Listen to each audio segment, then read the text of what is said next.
This is the Meelod DK300-MAX, and let me tell you, this thing is insane. It's one of the most powerful e-bikes I've ever tested, and for the price, it offers an absolutely wild riding experience.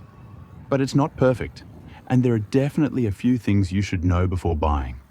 Let's get into it. Right out of the box, the first thing I noticed was just how massive this bike is. It's seriously thick, definitely bigger than your average fat bike. And the packaging? This thing comes in an absolutely massive, ridiculously heavy box. You're going to need at least 2 people to carry it inside. If you're thinking of unboxing it solo, good luck. Fortunately, assembly is pretty minimal. That's always a plus. The biggest challenge is figuring out the front wheel setup because it has a really interesting torque arm design. It's well engineered and definitely solid, but the instructions don't explain it all that well. Once you figure it out though, it makes sense, and it's a great way to reinforce the front motor's power. Speaking of power, this bike is on another level. It has dual 1200 watt peak motors, one in the front and one in the back. That's the most I've ever tested on an e-bike. Most bikes I review are either 250 or 750 watt, so this is a nice upgrade. On the road, the power delivery is intense. You twist the throttle, and it just pulls incredibly hard.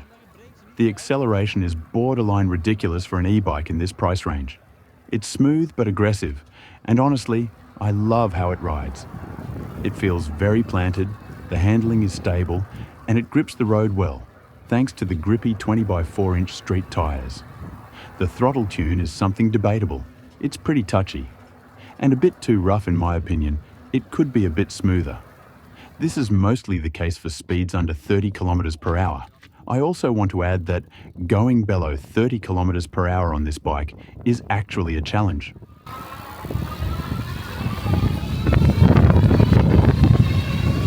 But it's also a weird-looking bike.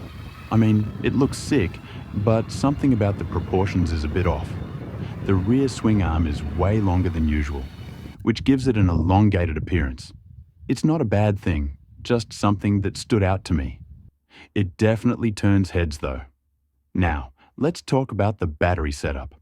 This bike comes with two 48-volt 20-amp batteries, giving you a total capacity of 1920 watt-hours. That's a ton of energy storage. The advertised range is between 75 and 150 miles, which is optimistic. If you're using throttle only, expect closer to the lower end of that range, but with pedal assist, you could get some serious distance. Charging is interesting. It comes with one charger, but it has a splitter so you can charge both batteries at the same time. The charger is 4.5 amps at 54 volts. But since it's split between 2 batteries, it effectively charges each one at half that speed. Not the fastest, but at least you don't need 2 separate chargers. Most dual battery bikes don't actually include a way to charge both batteries at the same time, so I'm very happy with this setup. A few more things I really like. The screen is beautiful. It's a 2.4-inch LCD with a well-designed interface and firmware that actually looks polished. A lot of e-bikes in this category have clunky, outdated displays, but this one feels premium. It has full suspension, front and rear, which makes a huge difference when riding on rougher roads and over bumps. Combine that with the fat tires, and the ride feels really cushioned. You can change between rear, front, or dual motor power, which I love. Of course, the dual setting is the most fun, but either single motor setting is just fine too. Now, let's go over the key specs. The top speed is between 30 and 40 miles per hour, depending on rider weight and terrain. The dual motors put out 750 watts nominal and 1200 watts peak each, with a combined torque of 160 Newton meters. The range is claimed to be 75 to 150 miles, 120 to 240 kilometers, depending on how you ride. But I suspect it's more like 100 kilometers in throttle mode. It has hydraulic double disc brakes which provide extremely good stopping power, absolutely insane.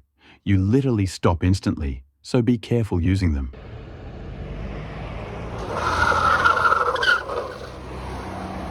front and rear lights, plus turn signals, which is a great touch.